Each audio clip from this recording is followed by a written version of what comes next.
Assalamualaikum warahmatullahi wabarakatuh. Bertemu lagi dengan saya. Kita akan melanjutkan pada mata kuliah penginderaan jauh dan sistem informasi geografi. Pada materi sebelumnya kalian telah belajar mengenai apa itu SIG atau Sistem Informasi Geografi. Nah, sistem informasi geografi seperti yang saya sampaikan sebelumnya bahwa luaran dari SIG biasanya berupa peta, baik peta digital ataupun peta cetak ataupun dalam bentuk WebGIS atau eh, sistem informasi geografis yang berbasis awan atau cloud. Nah, bagaimana kita ketahui bahwa peta itu sebelum menjadi dalam wujud peta itu harus disusun terlebih dahulu. Nah, orang yang membuat peta atau yang menyusun peta disebut juga dengan kartografer atau kartografi kalau ilmunya ya. Nah, jadi kartografer itu adalah orang yang menyusun ataupun membuat peta. Ada jurusan atau prodi-prodi di Indonesia yang khusus mempelajari peta, seperti geodesi, geomatika, geografi, dan sebagainya. Nah, baik yang spesifik langsung ke peta ataupun yang menggunakannya. Nah, di kelautan sendiri, peta itu umumnya digunakan untuk memetakan atau menginventaris sumber daya kelautan perikanan, kemudian juga bisa digunakan untuk mengetahui perubahan yang terjadi di wilayah pesisir ataupun di wilayah laut, kemudian juga untuk merencanakan pembangunan di wilayah pesisir dan pulau-pulau kecil. Nah, selain itu masih banyak lagi fungsi dari peta di dalam kajian kelautan perikanan. Nah, sebelum lebih lanjut mengenai penerapan SIG nanti di bidang kelautan perikanan, kita akan eh, belajar sejenak sekilas mengenai apa itu kartografi. Bisa untuk pengetahuan teman-teman kalian sebagai dasar. Jadi sebelum nanti kalian membuat peta, apa itu sebuah peta atau kalau ilmunya kartografi. Nah, jadi kalau kartografi itu didefinisikan oleh ESRI. ESRI itu Environmental System Research Institute. Jadi ESRI ini adalah sebuah perusahaan. Nah, perusahaan ini menghasilkan aplikasi-aplikasi SIG yang banyak digunakan di dunia kartografi ataupun di dunia kelautan perikanan. Jadi ESRI itu mengeluarkan aplikasi namanya ArcGIS atau ArcGIS. Nah, ArcGIS ini banyak sekali digunakan di berbagai perusahaan geospasial ataupun untuk kajian-kajian riset yang membutuhkan peta atau analisis spasial. Nah, kalau produknya ESRI ini biasanya berbayar. Nah, nanti kita juga akan menggunakan aplikasi geospasial atau aplikasi GIS. Nah, salah satunya nanti yang open source yaitu QGIS atau dulu disebut Quantum GIS atau Quantum GIS. Nah, kembali ke pengertian kartografi. Jadi kalau berdasarkan ESRI di online dictionary-nya, kartografi itu adalah the art and science, di seni dan pengetahuan ya. The art and science of expressing graphically, di seni dan ilmu pengetahuan yang untuk mengekspresikan atau menggambarkan dengan mengekspresikan dengan gambaran ya secara grafik, usually through map. Jadi biasanya itu hasilnya adalah peta. The natural and social feature of the earth. Jadi di peta itu nanti muncul kenampakan, baik kenampakan natural ataupun kenampakan sosial dari permukaan bumi. Nah, atau secara sederhananya kalau dengan mengacu undang-undang sekarang, kartografi itu penyampaian informasi geospasial dalam bentuk peta. Jadi kita punya data geospasial sudah kita olah menjadi suatu informasi, kemudian divisualisasikan dalam bentuk peta. Nah, untuk memvisualisasikan dalam bentuk peta itu butuh ilmu. Jadi tidak hanya sekedar tempel sana sini ataupun hanya sekedar menggambar, tapi membutuhkan suatu ilmu yaitu kartografi atau seni dan ilmu pengetahuan mengenai cara menampilkan melalui gambar untuk kenampakan alam ataupun kenampakan sosial dari permukaan bumi. Nah, kartografi sendiri intinya itu adalah bagaimana peta yang kita hasilkan itu dapat dibaca oleh orang lain. Seringkali kita melihat peta tapi tidak tahu maksudnya ini petanya mau mengarah kemana. Judulnya A, isinya tentang B. Nah, jadi peta itu juga berguna bagi alat komunikasi. Jadi kalian bisa menyampaikan tentang kondisi suatu wilayah cukup menggunakan peta, tidak harus menggunakan berbagai media ataupun banyak narasi dialog. Nah, tapi kalian cukup dengan peta bisa menampilkan suatu informasi di suatu wilayah daerah dengan lebih menarik. Nah, jadi beranjak dari pengertian kartografi mengenai suatu cara penyampaian informasi geospasial dalam bentuk peta. Nah, apa itu peta? Nah, jadi peta itu gambaran dari permukaan bumi. Jadi kalau peta itu biasanya menggambarkan permukaan bumi ya. Jadi kalau peta gambaran inti bumi ya sampai saat ini belum bisa. Jadi peta itu hanya sebatas permukaan bumi saja dengan ukuran yang lebih kecil. Nah, makanya ada skala. Kemudian digambar di dalam bidang datar atau 2 dimensi. Lalu ada simbol-simbol serta ada sistem proyeksinya. Nah, kalian perhatikan ini ada peta administrasi Provinsi Jawa Barat. Nah, ini sistem proyeksi itu di sebelah sini. Ini ada koordinatnya. Kemudian biasanya di sini juga ada keterangan proyeksi. Nah, di sini proyeksinya menggunakan Universe Transfer Mercator atau UTM. Ada sistem grid, kemudian data grid geografis dan grid UTM. Kemudian datumnya menggunakan World Geodetic System 1984 atau WGS 84. Zonanya tidak terlalu kelihatan, kelihatannya selatan 48. Nah, ini nanti lebih lanjut saya sampaikan di materi berikutnya ataupun ketika praktek nanti. Nah, di sini kalian juga bisa melihat adanya skala. Ini skalanya 1:500.000. Nah, apa itu artinya? Nah, kalian bisa cek lagi materi waktu SMA jika yang memperoleh materi terkait skala. Jadi, apa yang dimaksud dengan skala? Misal di sini skala 1:500.000. Kemudian di sini juga ada simbol-simbol di legenda ya. Simbol jalan, simbol rel kereta api, kemudian simbol warna ini menunjukkan kabupaten dan kota. Nah, jadi dengan hanya peta seperti ini kita bisa menyampaikan wilayah-wilayah administrasi di Provinsi Jawa Barat.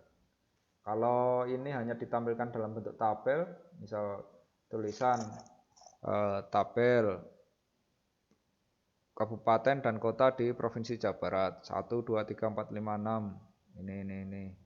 Nah, tentu kurang menarik. Kalau dengan peta kita bisa melihat oh di sini ada kabupaten kota di sebelah sini, di Tasik itu sebelahnya apa, di kota Bandung itu di mana, lalu ada jalan yang menghubungkan kemana, yang dekat dengan provinsi Banten itu kabupaten apa, dekat provinsi DKI Jakarta itu dengan kabupaten mana. Nah, dengan peta kita lebih bisa melihat secara spasial terkaitan antar lokasi, kemudian juga secara holistik, secara keseluruhan. Ada rel, ada kereta, ada sungai, kenampakan sungai, ada danau, ada ibu kota provinsi, kemudian perbatasan dengan Jawa Tengah, Jakarta, dan Banten. Tapi kalau dengan tulisan saja tentu akan makan halaman. Kalau dengan peta cukup 1 lembar sudah bisa menyampaikan beberapa informasi. Nah, itu salah satu keunggulan dari peta itu sendiri.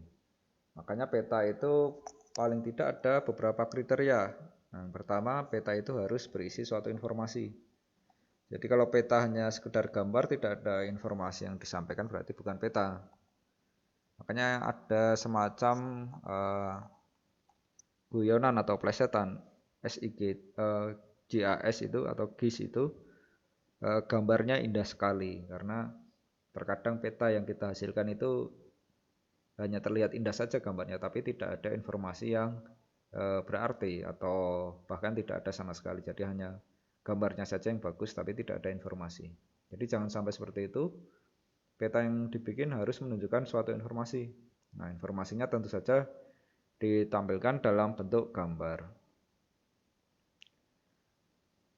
Nah, kalau kemarin teman-teman membuka Undang-Undang Nomor 4 Tahun 2011 tentang informasi geospasial, maka di pasal 1 kalian bisa cek di situ dikatakan bahwa informasi geospasial itu adalah data geospasial yang sudah diolah. Jadi informasi geospasial merupakan data geospasial yang sudah diolah sehingga dapat digunakan sebagai alat bantu dalam perumusan kebijakan, pengambilan keputusan, dan atau pelaksanaan kegiatan yang berhubungan dengan keuangan. Nah, sedangkan data geospasial sendiri kemarin sudah saya sampaikan bahwa data geospasial itu data yang mengidentifikasi lokasi geografis dan atau karakteristik objek alam dan atau buatan manusia yang berada di bawah, pada, dan di atas permukaan bumi. Jadi kalau kita kembalikan ke Undang-Undang Nomor 4 Tahun 2011 tentang informasi geospasial itu untuk saat ini dapat diidentikan atau disamakan dengan peta. Jadi peta itu ya informasi geospasial. Informasi geospasial itu pasti dalam bentuk peta. Nah, gitu. Jadi nanti ada informasi geospasial, ada peta. Nah, sekarang itu penggunaan istilah peta eh, peta itu jadi hanya dianggap sebagai luaran atau produk. Sedangkan cara pemrosesan dan cara penampilannya itu disebut geospasial. Ada data geospasial dan informasi geospasial.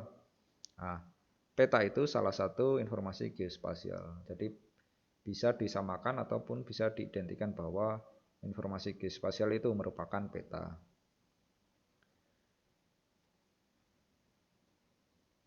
Kemudian peta itu memiliki berbagai fungsi. Tadi sudah sempat saya singgung beberapa untuk menyampaikan suatu informasi ya, tapi tidak hanya itu. Jadi fungsi peta kalau kalian lihat di sini ada peta daerah rawan gempa bumi dan tsunami di Provinsi Banten. Nah, apa yang kalian bisa tangkap dari peta ini? Informasi apa yang kalian bisa tangkap dari adanya peta ini? Misal kalian menemukan peta ini dan apa saja yang terpikir oleh kalian? Tentu kalian akan melihat persebaran ini titik epicentrum gempa. Kemudian ini ada lokasi-lokasi sesar ataupun patahan ataupun terjadinya retakan, atau kemudian di sini juga ada menunjukkan warna-warna ini. Warna-warna ini menunjukkan tingkat kerawanan tsunami-nya. Nah, di sini kita bisa lihat terutama di wilayah pesisir ya. Nah, kalau yang daerahnya tinggi tentu tidak seperti di wilayah ini. Nah, ini kan wilayah yang landai ini. Nah, yang landai ini juga wilayah yang landai. Ini juga landai di Teluk. Ini yang rawan tsunami. Nah, jadi fungsi peta ini kita bisa melihat posisi kita di mana, lalu dari situ kita bisa mengetahui lokasi relatif kita dengan, misal kalau dalam kasus ini berarti lokasi relatif kita dengan potensi kerawanan tsunami. Kita kampus Serang itu berada di sekitar wilayah ini. Di sekitar wilayah ini. Nah, nanti silakan di cross check. Jadi kalau melihat ini, tentu kalau berdasarkan peta ini kampus UPI Serang relatif aman dari jangkauan tsunami. Tapi mungkin terdampak oleh efek gempa bumi. Nah, kurang lebih seperti itu. Jadi peta itu dapat menunjukkan posisi atau lokasi relatif kita dengan suatu informasi ataupun suatu kejadian. Kemudian juga memperlihatkan ukuran atau di sini jarak ya. Jadi karena ada skala kita bisa tahu berapa jarak kita dari lokasi kita menuju ke lokasi misal kalau di sini berarti lokasi yang terdampak tsunami. Kemudian juga di peta itu juga dapat melihat eh, bentuk ya, bentuk di sini itu bentuk-bentuk dari kenampakan alam. Jadi mungkin kalau yang bukan orang Banten, kita tidak tahu di selatan di sebelah sini itu ada wilayah apa. Apakah dia datar atau dia landai. Nah, dengan kita memperoleh peta, kita bisa tahu kondisi di wilayah selatan. Ini ada informasi kontur. Ini yang garis-garis seperti ini itu kontur ya, yang kelok-kelok. Nah, kalau dengan melihat kontur seperti ini, kita bisa tahu bahwa lokasi yang selatan ini relatif tinggi. Nah, ini sebelah sini tinggi, ini juga ada tinggi. Ada puncak-puncak bukit ataupun kompleks pegunungan. Nah, jadi peta itu kalau peta agar berfungsi dengan baik, maka peta itu yang pertama jangan sampai membingungkan atau harus mudah dimengerti dan ditangkap maknanya oleh pengguna peta. Kemudian juga menggambarkan gambaran yang sebenarnya. Jadi peta itu harus detail ataupun dalam artian skalanya harus tepat dan disesuaikan dengan tujuannya. Jadi kalau peta daerah rawan gempa bumi dan tsunami, kalau skala provinsi ya, ini kan provinsi ya, untuk provinsi tidak terlalu detail.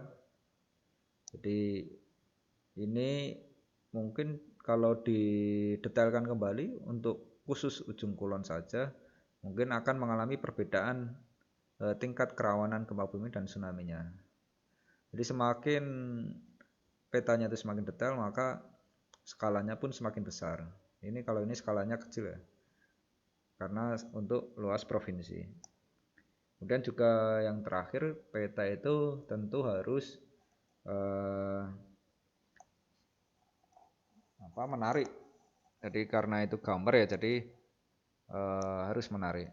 Jadi fungsi peta tadi selain menampilkan suatu informasi, dia juga dapat menunjukkan posisi atau lokasi relatif kita, memperlihatkan ukuran atau jarak, kemudian juga menunjukkan bentuk permukaan atau informasi permukaan bumi. Kemudian syarat peta yang baik tadi jangan sampai membingungkan ya, jadi harus mudah dimengerti, kemudian juga memberikan gambar yang sebenarnya, skalanya harus tepat, koordinatnya pas, dan skalanya sesuai dengan tujuannya. Lalu yang terakhir, kalau syarat peta berarti peta itu harus secara visual itu menarik atau rapi dan bersih, jangan acak-acakan. Jadi misal ini penataan ini ada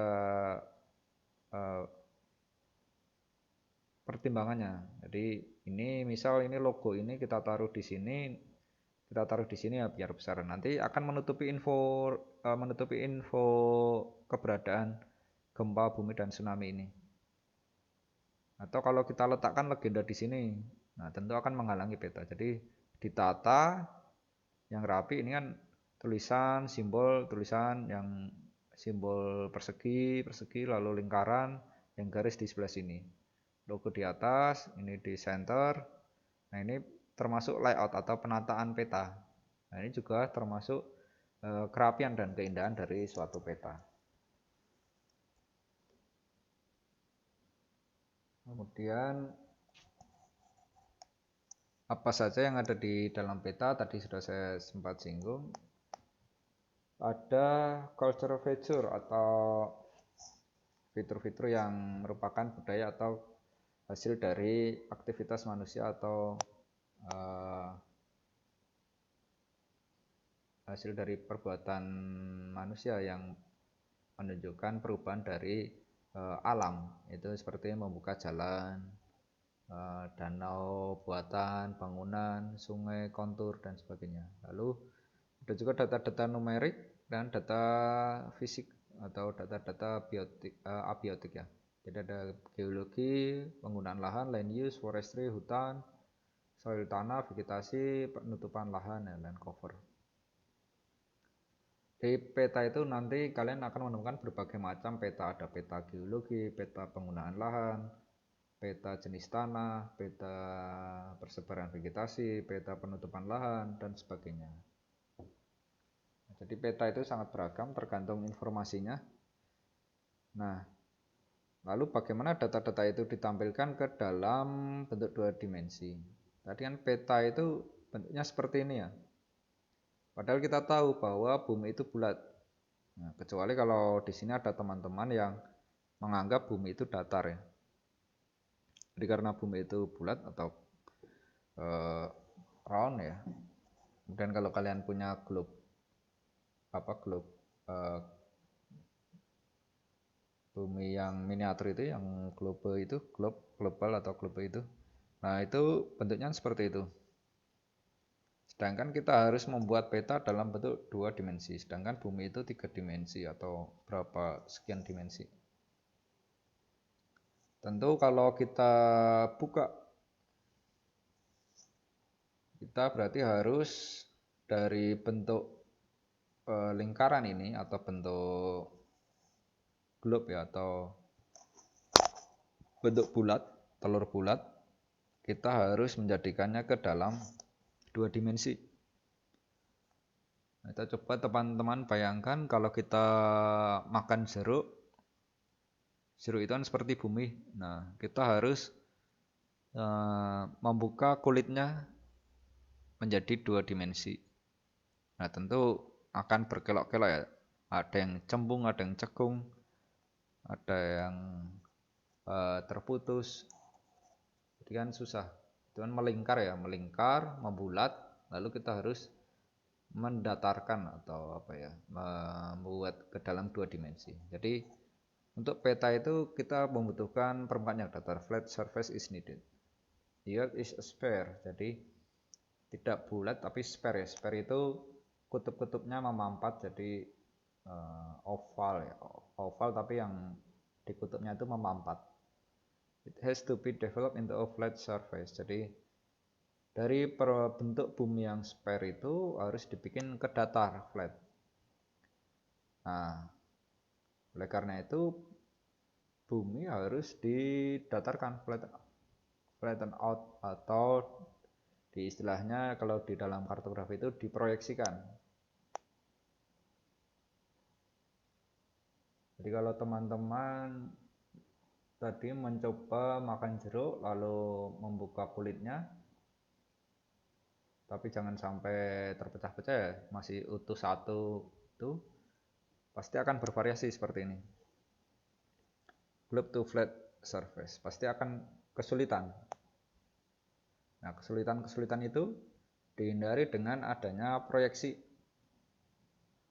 Nah, ini contoh tadi yang teman-teman makan jeruk tadi, kita buka. Ini kan kalau kita tempel atau rekatkan akan membulat.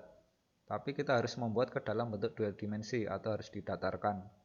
Nah, di sini pasti ada yang cembung, ada yang cekung, ada yang terpisah seperti ini. Nah,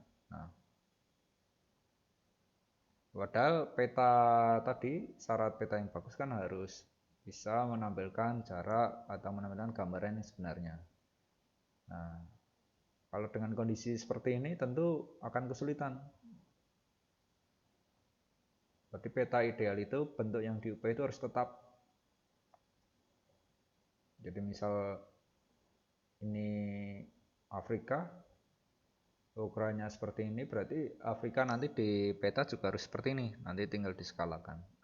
Luas permukaannya juga harus tetap. Kemudian jarak antara satu titik dengan titik lain di atas permukaan yang diubah juga harus tetap. Misal saya meletakkan titik di sini, ketika bumi masih bulat, lalu ketika dibuka kembali titik itu masih sama di posisi ini. Nah, tentu akan sulit seperti itu. Jadi gambarannya itu, proyeksi itu membantu kita untuk mencapai peta yang ideal meskipun sulit.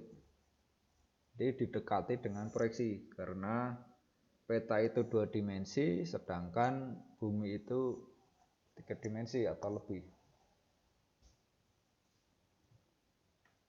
Kita harus membuat dalam bentuk datar sedangkan bumi itu bulat. Kecuali kalau buminya memang datar pasti gampang kalau dibikin peta. Nah, Karena bumi itu bulat sehingga harus dibikin datar, maka diperlukan proyeksi. Nah, tadi proyeksi. Nah, ini gambaran sederhananya seperti ini. Ini kan kalau kita lihat berarti tidak persegi panjang persis ya. Tapi kita harus membuatnya ke dalam persegi panjang. Kalau kita lihat peta atau punya buku atlas, itu kan pasti bagus A4 atau A3 dan datar seperti ini ya. Padahal bumi kan tidak seperti ini.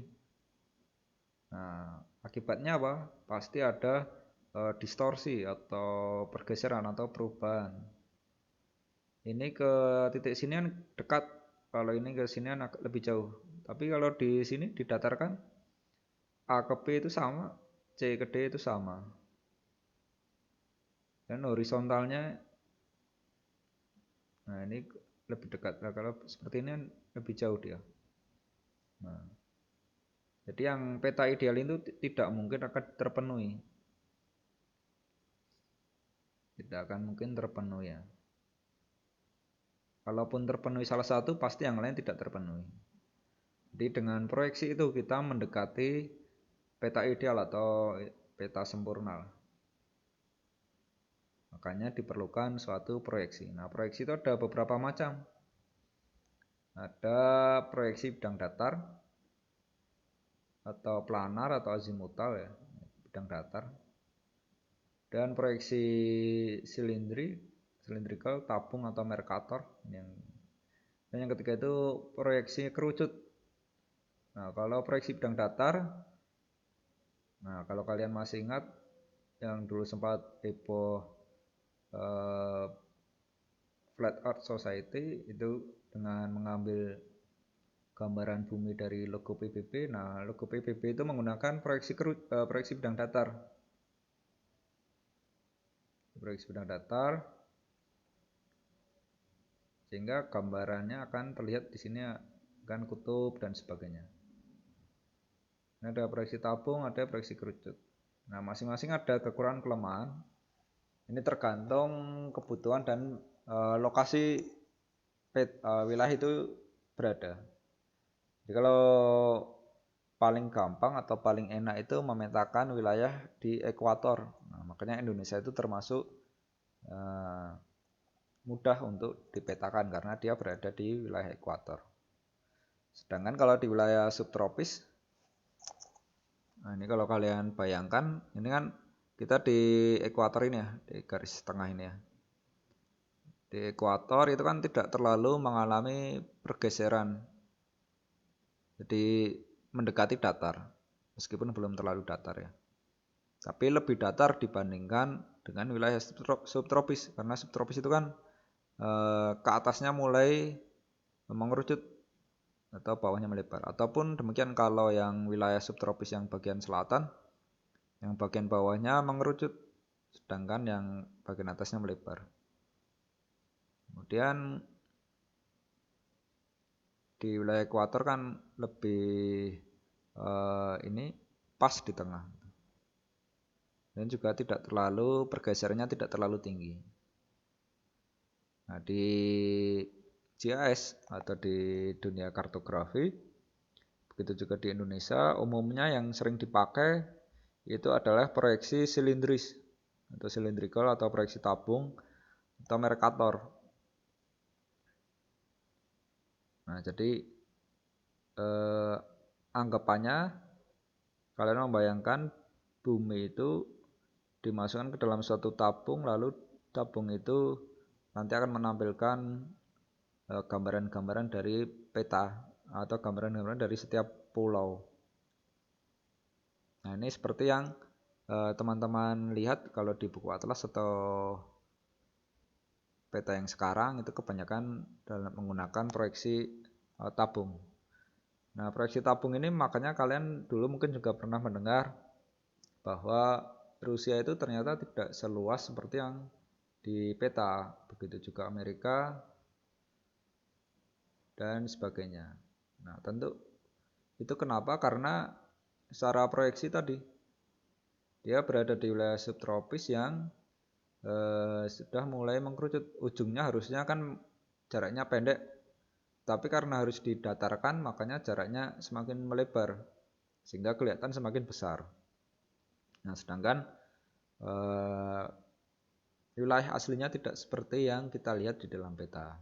Di peta itu hanya mendekati bentuk aslinya, tetapi pasti ada distorsi atau kesalahan atau perubahan akibat dari bentuk bulat menuju bentuk datar. Nah, proyeksi silinder atau tabung atau Mercator. Jadi untuk proyeksi kerucut dan proyeksi planar tidak saya sampaikan lebih lanjut, karena yang sering dipakai adalah ini, tabung dan Mercator. Kalau yang dua lain, nah karena teman-teman bukan jurusan yang memerlukan pengetahuan yang lebih lanjut mengenai proyeksi yang kedua tadi, jadi kita fokus saja pada proyeksi yang sering kita gunakan. Jadi proyeksi yang sering digunakan itu adalah proyeksi cylindrical atau tabung atau Mercator. Ini bayangnya seperti ini. Nah, kalau teman-teman melihat seperti ini kan, keuntungan di wilayah tengah atau di wilayah ekuator lebih dapat menunjukkan gambaran aslinya. Sedangkan di wilayah yang bagian utara dan selatan pasti akan ada distorsi.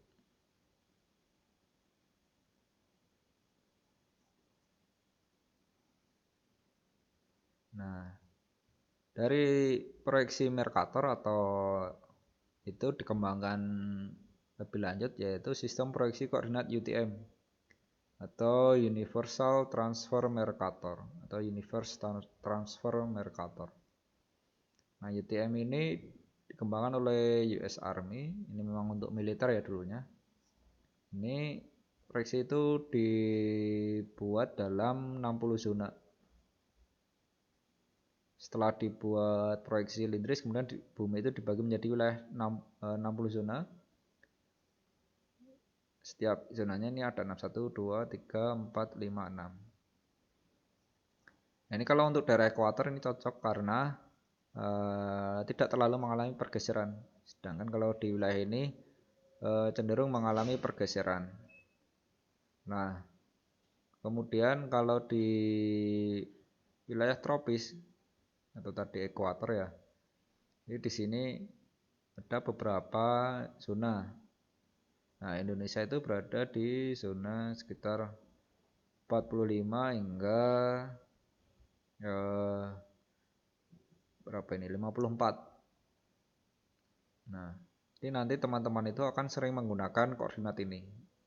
Nah, kalau dulu sering buka peta atau sekarang melihat peta, kadang tulisannya kan masih menggunakan koordinat geografis. Koordinat geografis itu yang biasanya menggunakan derajat, menit, dan second. Nah, kalau di UTM nanti satuannya adalah meter. Kalau satuannya masih derajat, menit, second itu koordinat geografis. Kalau koordinat UTM itu menggunakan satuan meter. Nah, nanti untuk praktek dan selanjutnya itu lebih sering menggunakan UTM. Nah, koordinat geografis itu fungsinya biasanya untuk tampilan saja atau visualisasi agar lebih mudah dipahami. Sedangkan koordinat UTM ini praktis jika digunakan untuk kajian-kajian di lapangan karena lebih tepat dan mudah kalau diinput di dalam GPS. Nah, ini untuk UTM Indonesia itu seperti ini. 46 sampai 54 ya. Nah, nanti ada N dan S ini untuk membantu dalam menentukan ini wilayah yang bagian utara atau selatan. Nah, kalau di Pulau Jawa itu banyak di 48, 49. Nah, nanti lebih lanjut saat kita praktek untuk pembuatan peta nanti akan bersinggungan langsung dengan koordinat-koordinat ini. Nah, untuk dasar kartografi dan pemetaan saya cukupkan sekian. Kita akan bertemu lagi pada pertemuan berikutnya untuk membahas mengenai data-data geospasial ataupun teknik pengolahannya. Sekian, terima kasih. Wassalamualaikum warahmatullahi wabarakatuh. Untuk pertanyaan, jika ada bisa disampaikan di kolom YouTube. Nanti saya akan merespon. Sekian, terima kasih.